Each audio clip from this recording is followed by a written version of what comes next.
We will not let Altadena be forgotten. We are honored to announce that the Altadena Historical Society will officially archive our recent town hall alongside every episode of Conversation Live Altadena Rising with James Farr. This is the show of record, the definitive source for tracking Altadena's roots, resilience, recovery, and reunion. These stories will now live on for students, scholars, researchers, and journalists seeking truth and legacy in the months and years to come. Because history isn't just made, it's honored, it's recorded, and it's passed forward. We're KBLA Talk 1580, and we've got your black.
Welcome in. You are locked in with Jill Munroe on KBLA Talk 1580 for your entertainment news update.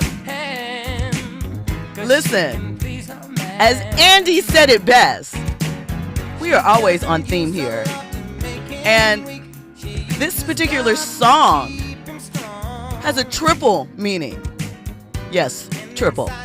First up, happy birthday to the legend, the legendary Stevie Wonder. Gotta give all praises due and salute to Stevie. That's an icon right there, a living icon. We gotta appreciate and give him flowers while he is still here. Secondly, you know, one of the topics that we're gonna get into tonight involves that girl, Cassie. Day 2 of the Diddy trial took the stand. So we're going to get into some details from that. And lastly, and most importantly, the thing that is number one. It's probably 1B, 2. Stevie's number 1. Shout out to that girl being me. Being me. I want to thank me, like Snoop said. No, I'm just kidding. Maybe. All right, guys. Thank you for locking in. Tonight, we are getting into some things. I already mentioned Cassie. We're also going to touch on Evelyn Lozada of Basketball Wives fame. She has been accused of being anti-black woman for quite a while, on and off the series by some various cast members, fans of the show. But now her former bestie, who turned enemy, who turned bestie again, now frenemy. Well, no, they're not even frenemy. I think they're enemies now. Shots fired. She has come out and said that Evelyn, she believes, does have a problem with black women. Oh, by the way, she is a black woman. So we're going to get into those details. And we're going to talk about your guy, Omarion. You know, Omarion, you got to love Omarion. Omarion was on a podcast. And he went out on a limb in this comparison of himself, Beyonce, and Michael Jackson. So we are going to get into the details of that and get your opinion because, you know, we want to do all of that. But before we get into all of that, right, you know, we got to start with a couple of conversation starters. That's just the way it goes down. A couple of things that are buzzing around. So something is happening with Halle Bailey and DDG. once again. That is our Little Mermaid. And people were concerned when she initially got with DDG. They felt he was the wrong type for her. He was in a lane that someone as sweet and delicate as Halle shouldn't be with. Right? They got together. They have their beautiful son, Halo. And recently, Halle was on vacation in the Bahamas with allegedly R&B artist Brent Faiyaz. And DDG took to social media complaining that Halle, as he's been doing, won't let him see his son. She wouldn't let him take him overseas, but she went overseas and, oh, by the way, was there with Brent. Now Halle has been granted a restraining order and claims that throughout their relationship, DDG was abusive. So I'll get into the further details of that, plus all the trending topics that we have for the night. On the other side, you are locked in with Jill Munroe on KBLA Talk 1580. Are you ready for the hottest entertainment scoop in Los Angeles? She's bringing you exclusive interviews with today's biggest stars, behind-the-scenes Hollywood insights, and all the entertainment news you need to know. She's breaking down what's trending, what's ending, and what's just beginning in the world of entertainment. You're riding with Jill Munroe on KBLA Talk 1580. 1 2 1 2 1 2 1 2. You ready? Somebody make some noise in this joint. KBLA Talk 1580 celebrates its 4th anniversary this year on Juneteenth. There we go again. Hello.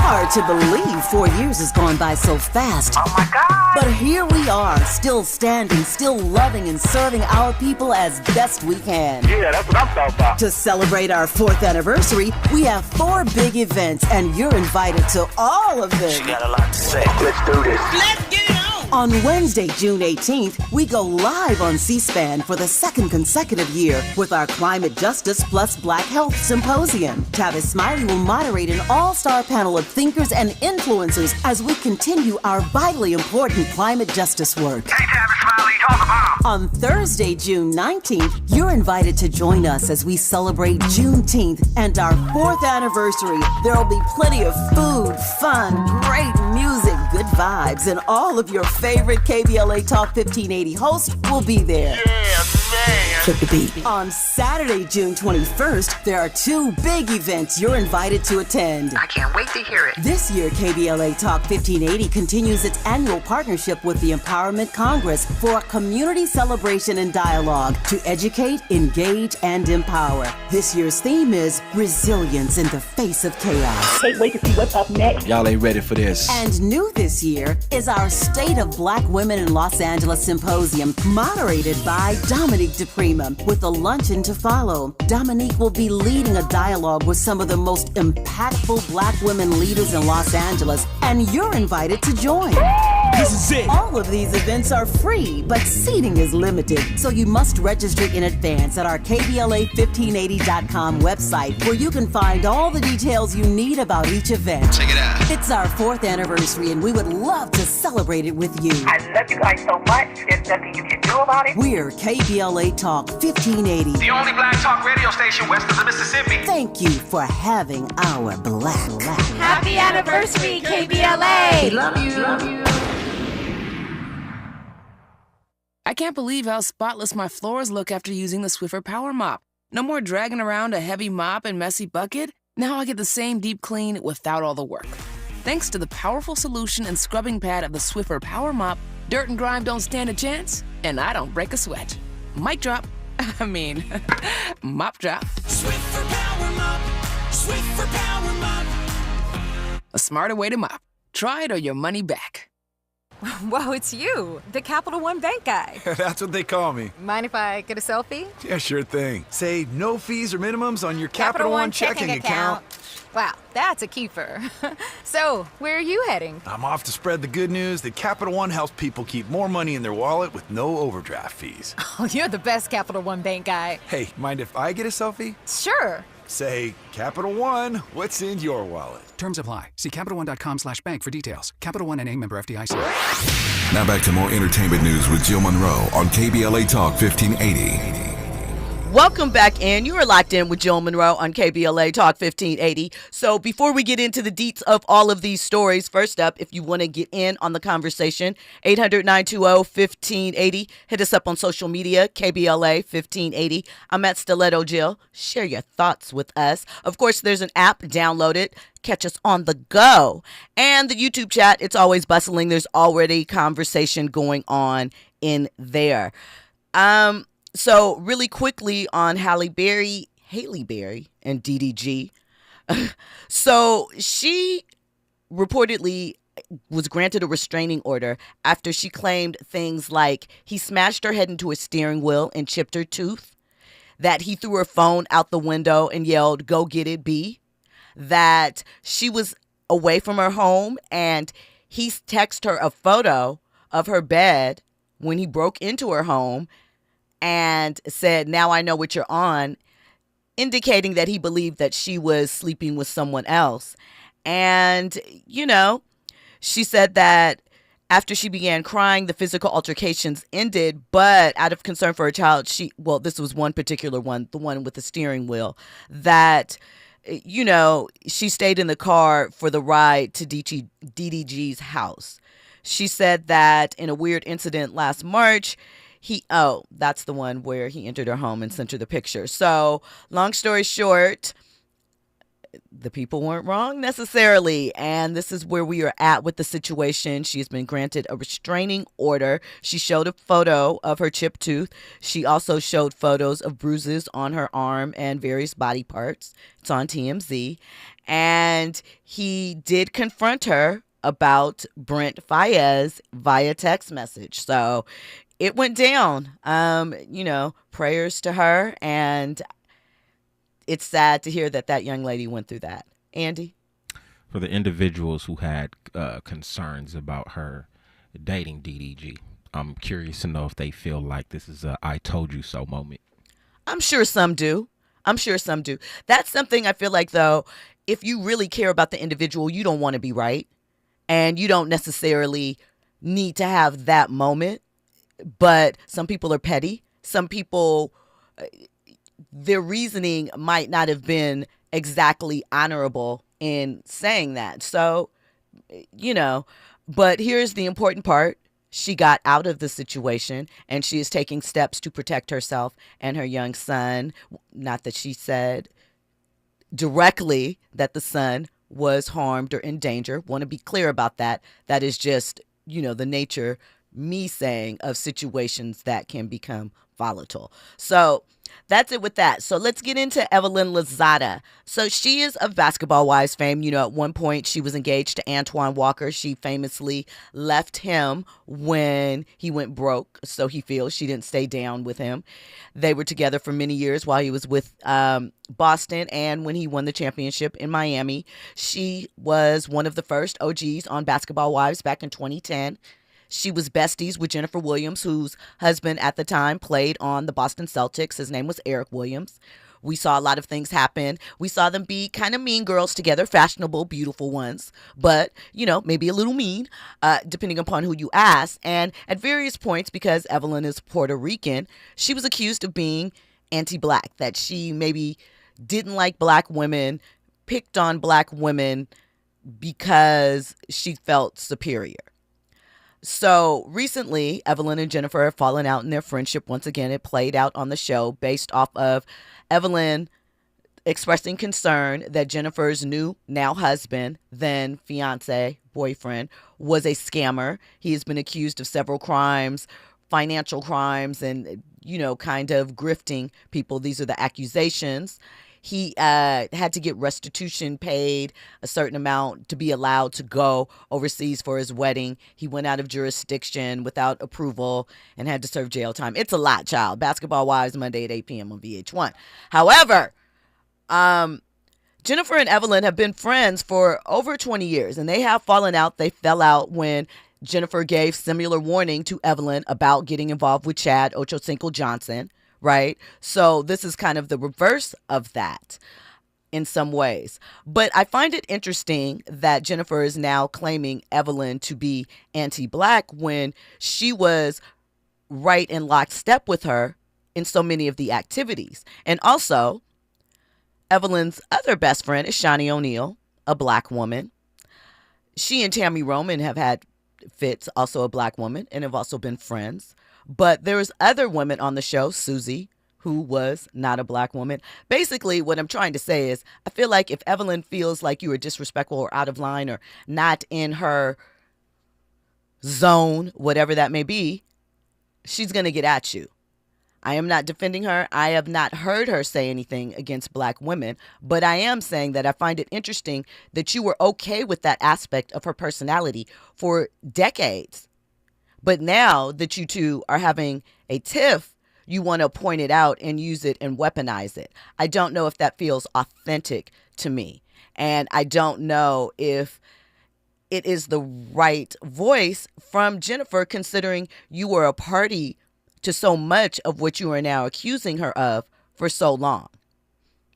There should be some accountability in that. And if you truly feel that way, you owe a lot of black women an apology as a black woman yourself.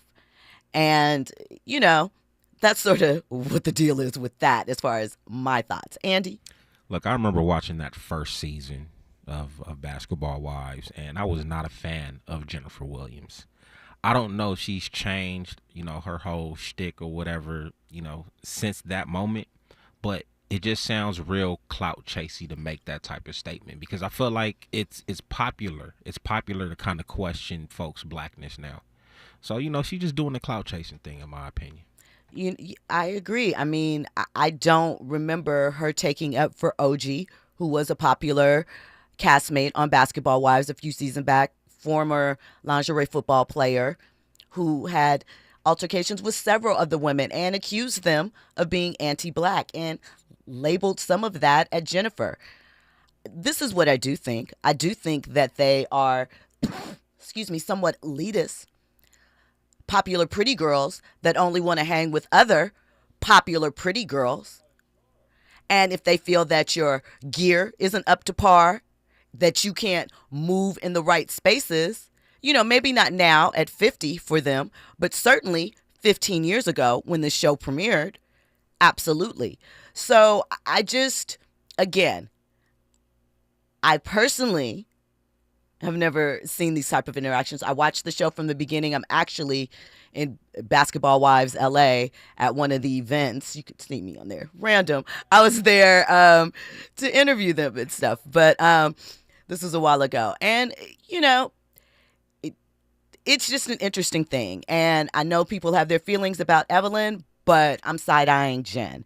So that's that. All right, let's get into day 2 of the Diddy trial. What we had was the cross-examination of Philip. Philip was the, former dancer, escort that we heard from yesterday that we talked about. I don't know if I gave you a physical description, but Philip was a black man, stocky, probably, they said about maybe 5'7", 8", very much in shape.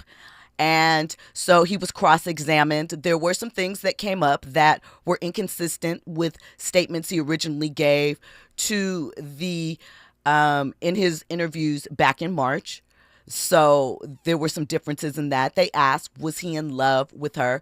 It is important to note that he said that he did not witness Diddy beating Cassie, but he did say that that's obviously what he believed to be going on in the room.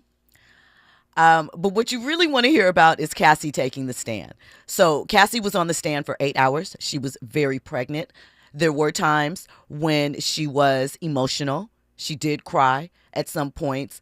But there were some things that came out that has some questioning some things. Others looking even more at Diddy like he's a monster. And we're going to get into some of them, right? So this is a trigger warning that some of the topics are pretty intense. And if this is not something, remember what he is on trial for. So understand the nature of these conversations, okay? So one, Cassie admitted that, you know, they started dating when she was about 21. We've heard this before. He kissed her at her 21st birthday party. She said that they were not in a monogamous relationship, though she thought they were. She did admit that at various points they both dated other people. She said that it was very fun, the lifestyle, doing things. She was jetting all over the world, attending things. The freak-offs started almost immediately, about a month or two into their relationships. He started opening up by, I guess, being vulnerable and kind of talking about his fantasies, right? And he opened up that one of his fantasies was voyeurism. And I guess they opened things. One thing that was clear, she said she loved him. She said that initially, although she didn't want to do the freak-offs, she would have preferred, there are things that are confusing that she said at various moments. She said that at one point, she said that sometimes she had fun in these environments, that she just wished the freak-offs didn't happen as frequently as they did. She said that at one point it got up to weekly. They were having these freak-offs. At one point, the longest one was for 4 days. We know about the baby oil. Now we know what goes down with the baby oil. Each freak-off, they use about 10 bottles of baby oil. She has to be glistening. The prep before the freak-offs involves her tanning, getting her hair done, shaved, plucked, waxed nails, white toes, white French tips. He liked to dress her up in lingerie. He would pick out the lingerie, fishnet, see-through. He would put her in wigs and masks at times. She said that, there were text messages exchanged where he would already be rolling off of whatever they were taking. He introduced her to Molly, coke, pills, ketamine, not pills, I'm sorry, mushrooms. She broke down how she felt on each one. She said she wasn't really a fan of coke. It made her heart race. She said that on mushrooms, the walls were alive.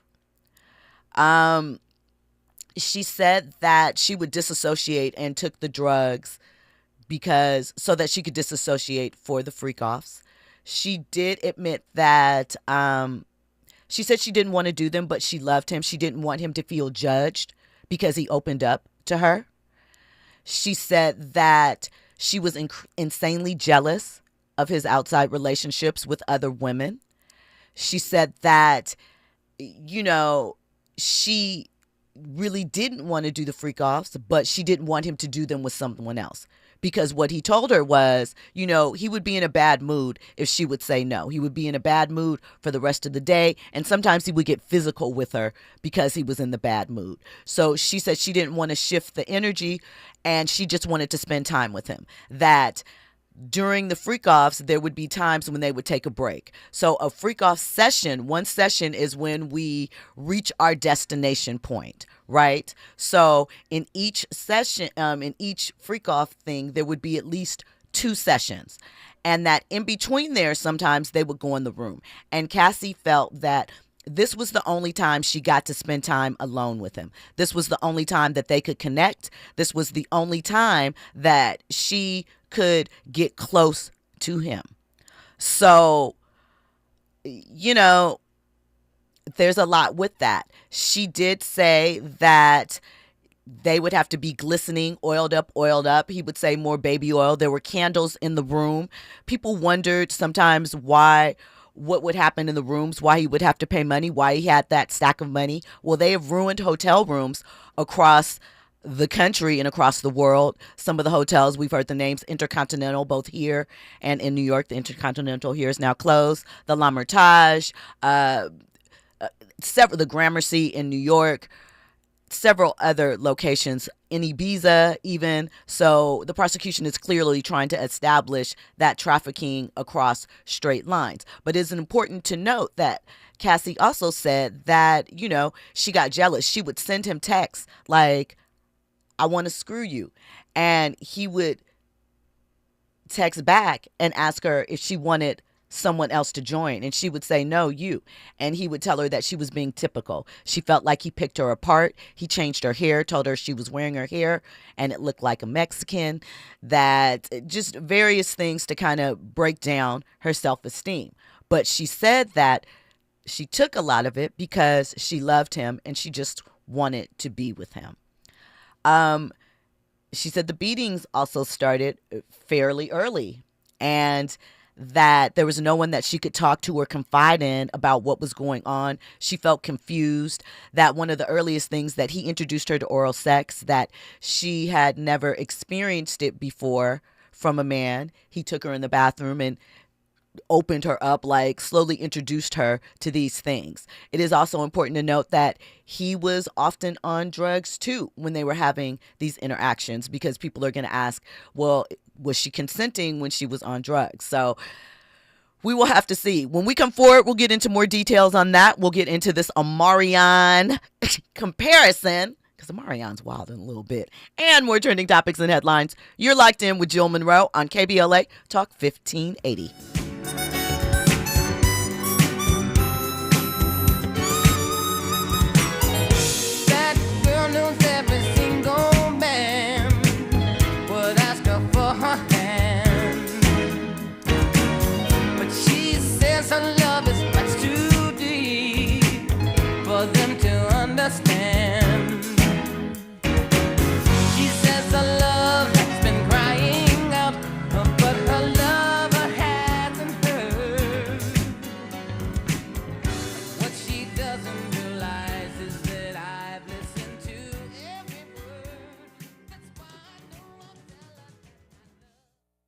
You're in the know with Jill Munroe on KBLA Talk 1580.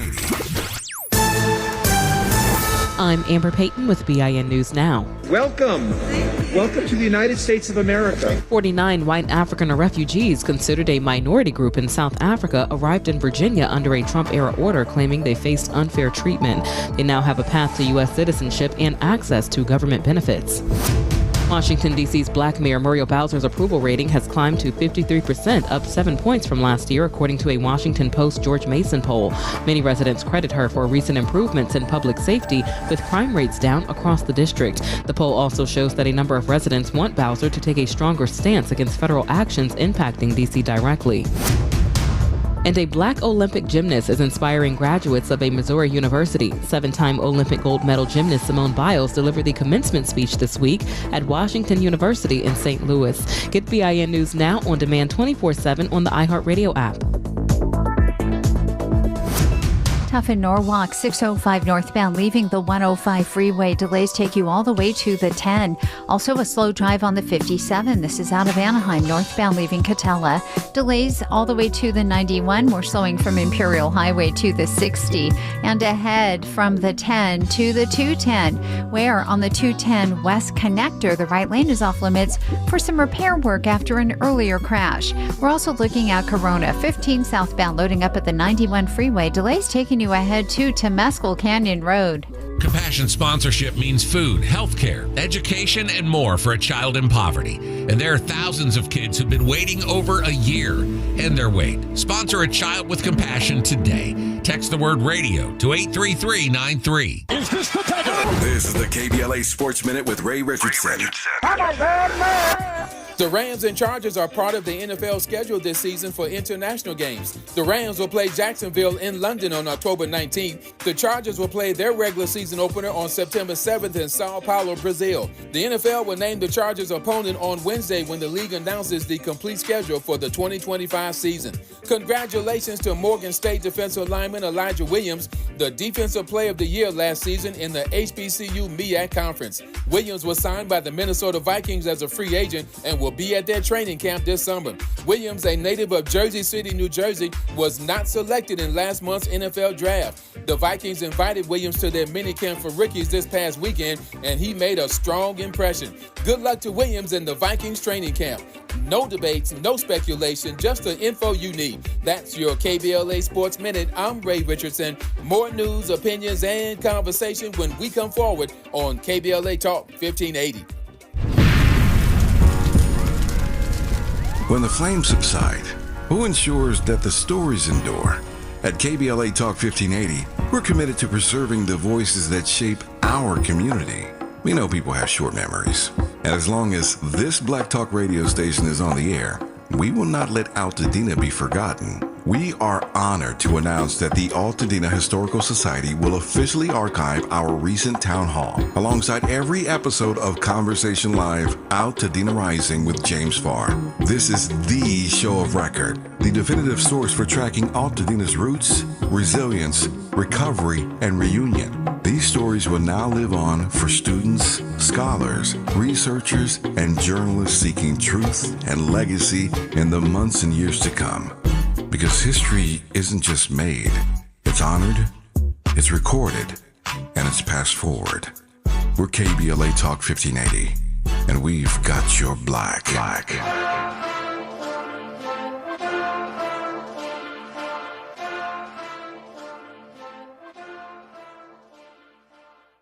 Imagine every pregnant person in LA County having the support they deserve.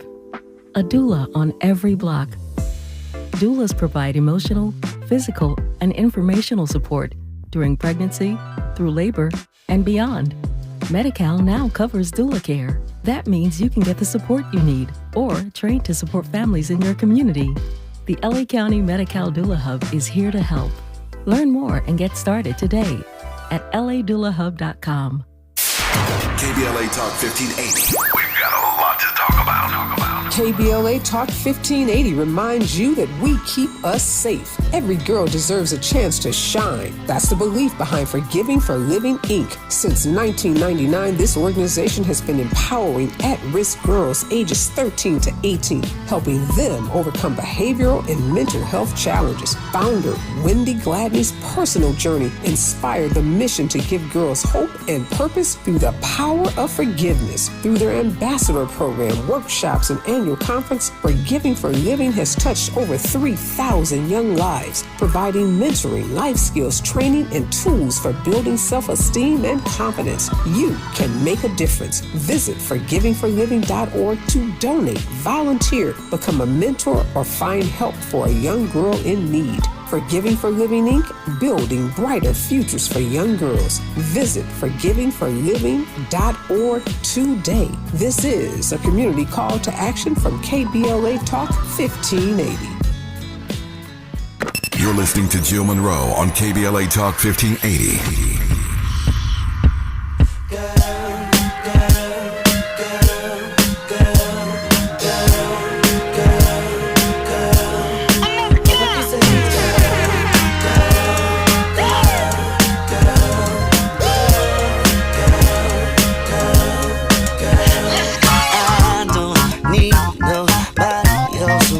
See, love the way you compliment my style, though you may end up being my only girl. Cause when you're with me, you're my whole world. Welcome back in. You are locked in with Jill Munroe on KBLA Talk 1580. This was my joint. At this point in time, I thought Omarion could maybe hang with Chris Brown. I was like thinking maybe they might be in lockstep. This was my joint.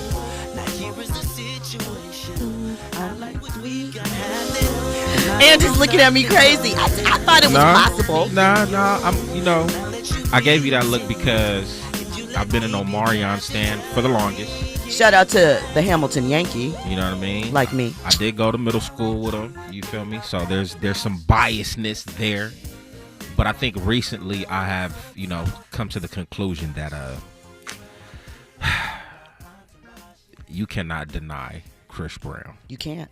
I felt like Chris Brown was doing everything that Omarion has did. You know what I'm saying? When Chris Brown came into the game, he was doing the whole crump thing.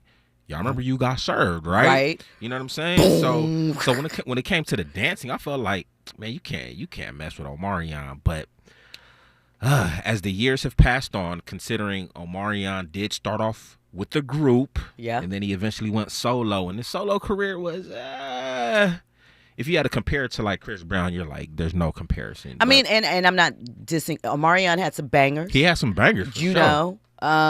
Quite a few, but yeah. We'll get into Omarion in a second. Let me give you a couple of other details from Cassie and Diddy. So she did say that Diddy would make her, do the freak offs no matter what condition she was in, meaning that if she was on her monthly cycle, it was still a go. I mentioned the 10 bottles of baby oil per night. There was this one time where they got one of those kiddie blow-up pools, and filled it with baby oil and Astroglide. Diddy had Cassie put on a bikini and dunk herself in it. More oil, more oil. He wanted it to be glistening all over her body. The prosecution did ask Cassie if she wanted to be urinated on, because she did say that there was one point where both Diddy as well as one of the escorts did this tour, and she said nobody wants that. She said after these incidents she would feel dirty and disgusting and confused, but she loved him. And she didn't, she was confused. Andy? You think Diddy was like low-key, like her pimp kind of, sort of? Well, no, because here's the thing. These men were not paying for the opportunity to be with Cassie. They were being paid to engage her. They were the Johns. Engaging her for Diddy's for pleasure. His, right. So pimps get paid. I mean, again, so, which is one of the things in prostitution. I don't know. There's a lot of things that are left open with some of this case. Mind you, as I mentioned, Cassie has not been cross-examined yet. There were text messages where she was, telling him how bad she wanted to see him, asking for directions on how to take one of the pills he was already rolling. So there's various things. Before we get more into these things, I'm going to take a call, but there's a comment in the chat. Morris Phillips mentions knowing someone for decades and not necessarily knowing them. I'm assuming that is in relation to the Jennifer Williams things. Facts. However, the incidents that were featured on Basketball Wives, or some of the things that we are talking about, Jennifer was a participant in it. So how could you not know and be participating in and then double back and say, well, it was anti-black and you were in those same actions and agreeable to the actions? If you're not saying that Evelyn said, I don't like black girls, or I don't like, she's not saying anything like that. So I don't know. It's just an interesting friendship dynamic, and just one I have questions over. I believe I'm a big person on personal accountability. And some of these things, I think people are not being honest with themselves. You don't have to take responsibility for someone's actions, but your part in it, you kind of do. Eric from Carson's on the line. What's going on, Eric? Hey, Joe, how you doing? I'm great. How are you? Happy Tuesday. Yeah, I'm happy. I talked to you a while back, and I told you that most men would do what Diddy has been accused of, meaning of, freak-offs. And I feel like, in my opinion, Cassie and Diddy were partners in crime. And he paid her off, and he should have had a gag order on that when he paid her off. And so I feel like now the prosecution's case is totally built on her testimony, and she should plead the fifth if she has any integrity. And I think I have the answer to this whole thing real quick. I think the prosecution felt like they knew they weren't going to win this case because this is a domestic violence case, and they didn't charge him with that. I think they've accomplished their goal by ruining his career. He's a billionaire, but his career is done no matter what happens. And I think also that putting him in jail, keeping him in jail while this case played out was the punishment that they wanted for him.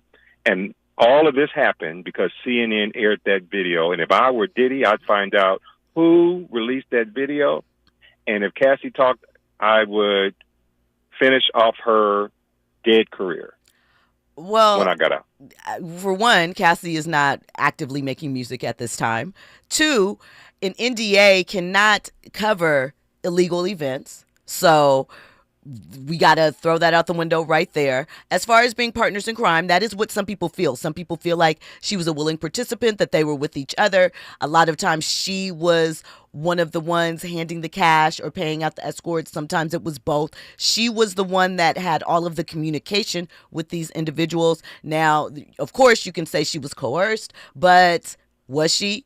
We'll see. You know, there's text messages, things, there's physical intimidation. You bring up domestic violence. There's no federal charge that I'm aware of for domestic violence. So he can't be charged with that. That is a state crime. So, you know, there's a lot of things here at play where people think that Diddy should be paying for the crimes of past that we, you know, whether it's stealing music, intimidation, all of these things through this case. But the facts of the case and what he's being charged with are some very specific things. So when we come forward, we're going to get into another phone call. Thank you for your call, Eric. And we'll get into Omarion and his Beyonce, Michael Jackson commentary. All of that and more on the other side. Your ride with Jill Munroe on KBLA Talk 1580. Attorney advertising. Prior results do not guarantee future outcomes. Founded in Los Angeles in 1986, litigation powerhouse Quinn Emanuel has deep roots in the Los Angeles community. Since 2007, we have litigated some of the largest fires on the West Coast. We are proud to be the only AmLaw 100 firm in the country to represent wildfire victims, giving affected individuals, families, and businesses the same focus and individualized attention we devote to our Fortune 500 clients. BTI Consulting has repeatedly recognized Quinn Emanuel as among the 4 law firms in-house counsel least like to oppose in any litigation, and we are often deemed the most feared. And after securing over $80 billion for our clients in various matters firm-wide, we understand why. If you have been affected by the recent wildfires in Altadena and the Palisades and would like to discuss your situation further, please contact wildfire support at QuinnEmanuel.com or call us at 213-443-3050. Quinn Emanuel is proud to sponsor Conversation Live Altadena Rising with James Farr on KBLA Talk 1580. Attorney advertising. Prior results do not guarantee future outcomes. KBLA Talk 1580. We've got a lot to talk about. KBLA Talk 1580, connecting you with services and solutions. Worried about eviction? You have rights, and Stay Housed LA can help. Stay Housed LA is a partnership between LA County, the City of Los Angeles, and local service providers. From Lancaster to Long Beach, we're here to help you with tenant education workshops, legal clinics, free legal services for eligible tenants, and online resources about tenant protection laws. Don't face eviction alone. Call our hotline at 1-888-694-0040. That's 1-888-694-0040. Or visit stayhousedla.org. Stay Housed LA, keeping Los Angeles residents in their homes. Stay Housed LA, your rights, your home, our community. This is a community call to action from KBLA Talk 1580.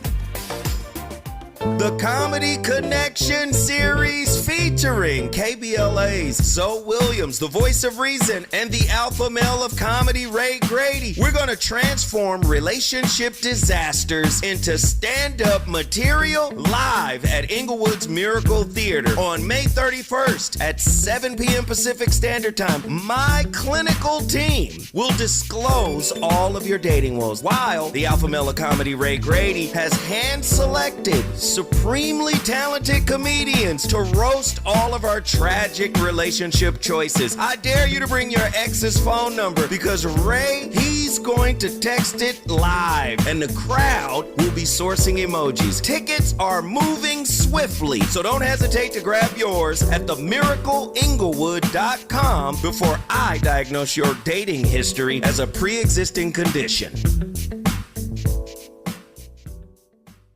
You're listening to Jill Munroe on KBLA Talk 1580. Welcome back in. You're locked in with Jill Munroe on KBLA Talk 1580. Fahima, welcome in. I know that you have some hot fire for us tonight. Yeah, can you hear me, Jill? I can.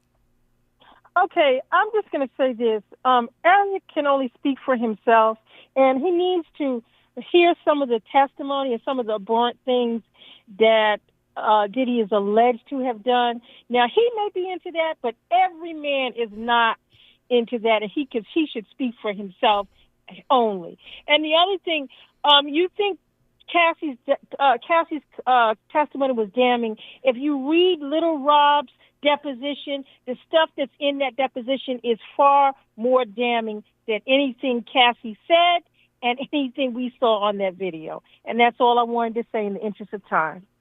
Thank you for your time, Fahima.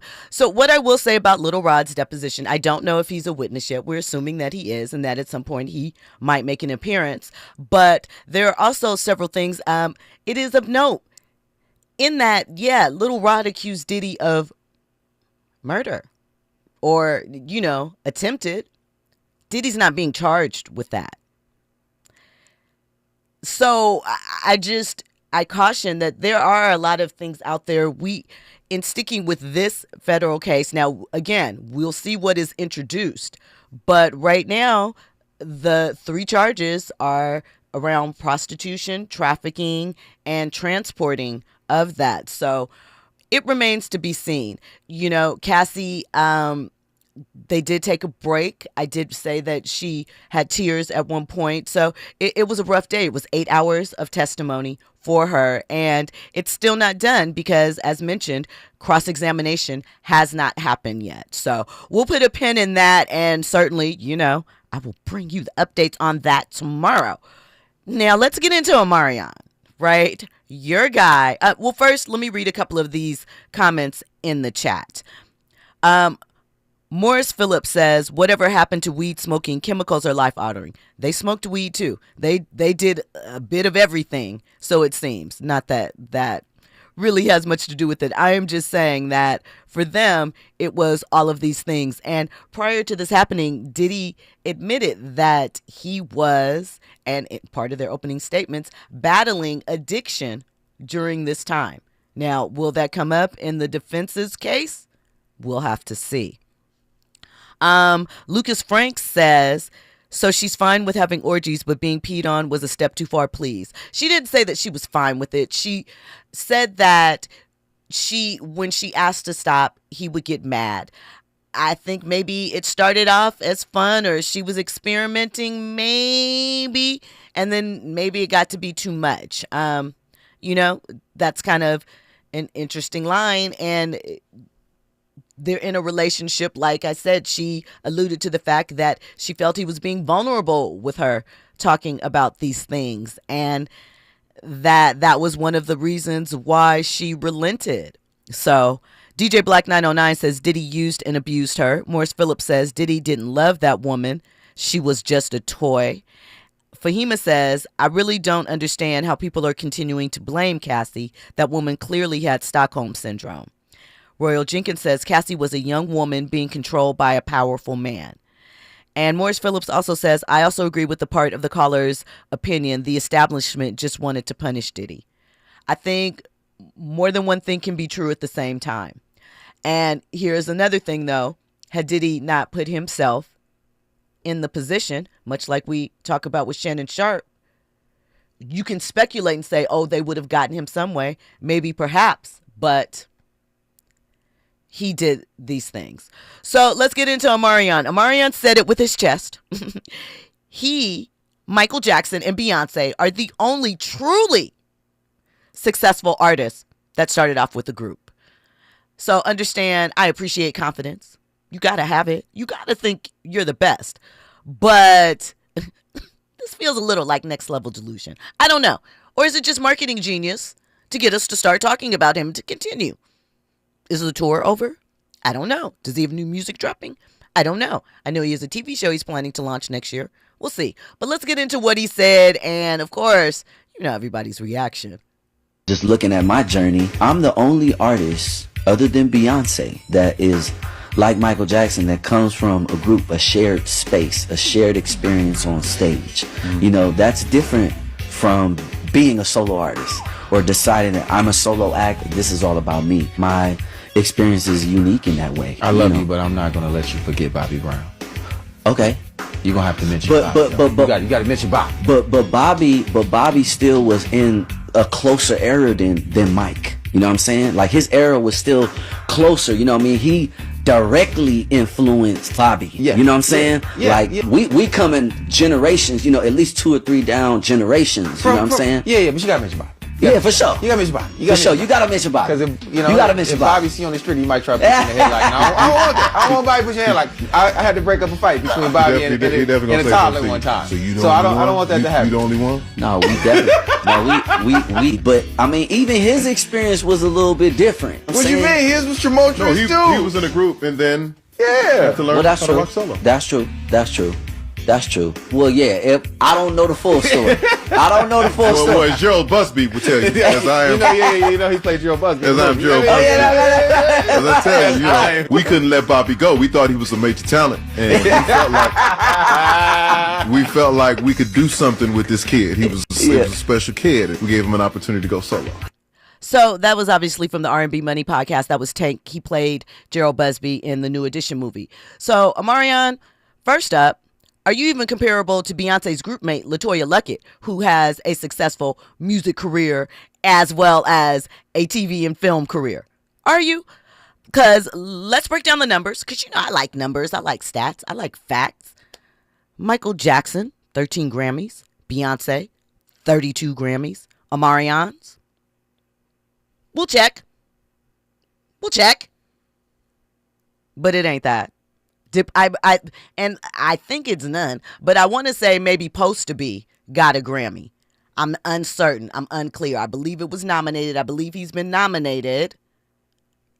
But when you compare yourself to them, and I was just about to say, shout out to Royal Jenkins in the chat, because we are one and the same.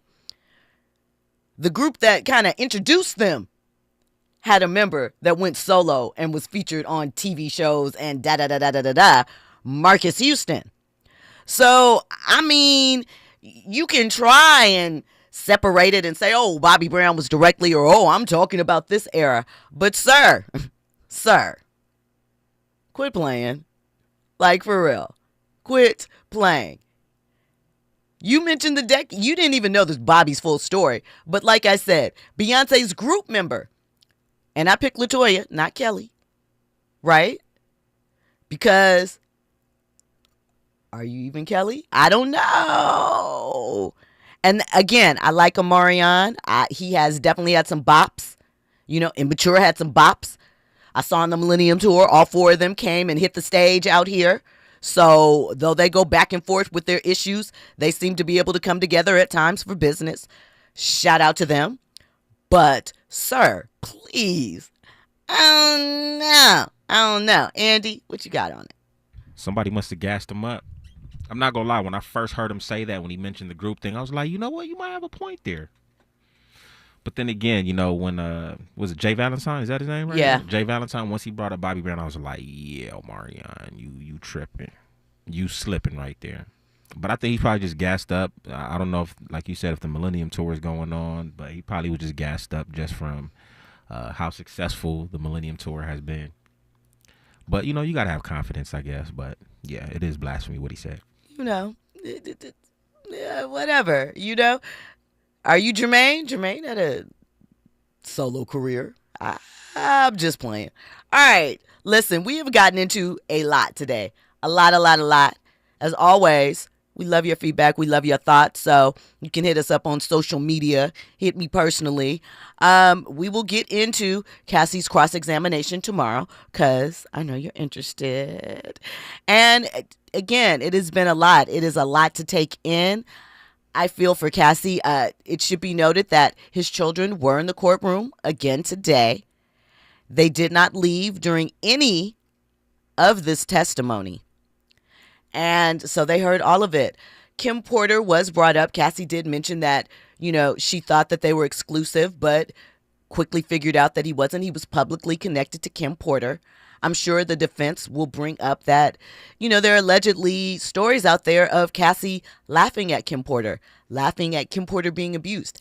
Don't know if that'll be brought up, if they are accurate, but some of those things have circulated. So I'm sure that they will be addressed in cross. I'm sure that they will question the coercion aspect. I'm sure they're going to examine her saying that she was crazy jealous and she didn't want him to do the freak-offs with anyone else.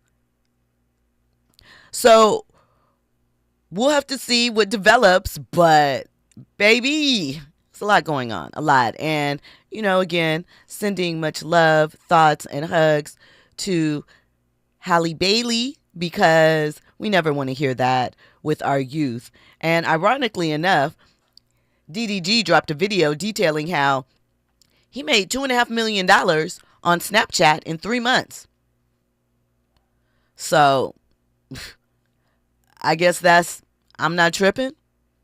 I don't know. It's a lot happening out there. Listen, thank you for locking in. As always, I'm here every Monday through Friday, 6 to 7 p.m. I'll be back tomorrow. Coming up next is Zoe Williams, the voice of reason. He's going to give you that good conversation. Thanks for tapping in with me. I'll see you guys tomorrow.